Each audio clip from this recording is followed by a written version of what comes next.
রাজ্যের একাধিক জেলায় ঝেঁপে বৃষ্টির পূর্বাভাস, সঙ্গে 30 থেকে 40 কিমি বেগে বয়ে যাবে ঝোড়ো বাতাস, এমনটাই পূর্বাভাস আবহাওয়া দপ্তরের।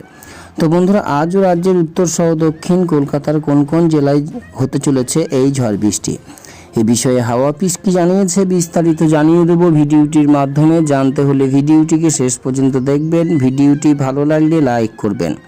আর এই ধরনের আবহাওয়ার লেটেস্ট ট্রেন্ডিং আপডেটগুলি জানতে হলে আমাদের চ্যানেলটিকে সাবস্ক্রাইব করে আমাদের সঙ্গে থাকবেন। ভিডিওটি এই মুহূর্তে কোথায় থেকে দেখছেন, সেখানকার আবহাওয়া কেমন রয়েছে, ভিডিওর কমেন্ট বক্সে কমেন্ট করে জানাবেন। তা চলুন দেখিনি। মে মাস থেকে গরমের চোখ রাঙানি অনেকটাই কমেছে। কয়েকদিন অত্যন্ত বৃষ্টির জেরে তাপপ্রবাহের মতো পরিস্থিতি তৈরি হয়নি।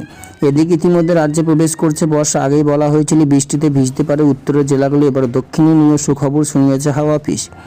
উত্তরের মতো দক্ষিণেও বৃষ্টির পূর্বাভাস রয়েছে, সেই সঙ্গে দোসর হতে পারে ঝোড়ো হাওয়া।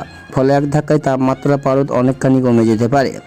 এদিকে আজ সকাল থেকে কলকাতার আকাশে মেঘের আনাগোনা দেখা যাচ্ছে। গোটা দিন জুড়েই মহানগরীতে বৃষ্টির সম্ভাবনা রয়েছে। হাওয়া অফিস থেকে জানানো হয়েছে আগামী 3 দিন দক্ষিণের দুর্যোগপূর্ণ আবহাওয়া থাকতে পারে। আজ যেমন কলকাতা সহ দক্ষিণের একাধিক জেলায় বৃষ্টির পূর্বাভাস রয়েছে, সঙ্গে ঘন্টায় 40 কিমি বেগে ঝোড়ো বাতাস বয়ে যেতে পারে। এই জেলাগুলি হলো কলকাতা, হাওড়া, 2 চব্বিশ পরগনা, 2 বর্ধমান, 2 মেদিনীপুর, ঝাড়গ্রাম, বাঁকুড়া, বীরভূম, পুরুলিয়া, মুর্শিদাবাদ এবং নদিয়া জেলা।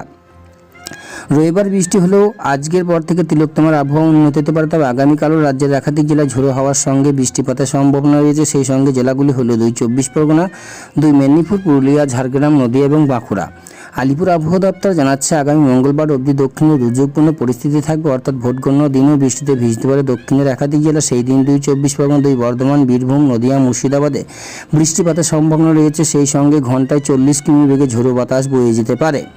সব মিলিয়ে আগামী 2-3 দিন দক্ষিণে বৃষ্টির সম্ভাবনা রয়েছে। ভোট গণনার দিনও রাজ্যের বেশ কিছু জেলায় বৃষ্টিপাত হতে পারবে বলে জানিয়েছে হাওয়া অফিস।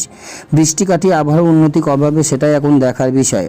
তো বন্ধুরা, এই ছিল হাওয়া অফিস থেকে পাওয়া লেটেস্ট আপডেট। ভিডিওটি ভালো লাগলে লাইক করুন, আর এমনই আবহাওয়ার লেটেস্ট ট্রেন্ডিং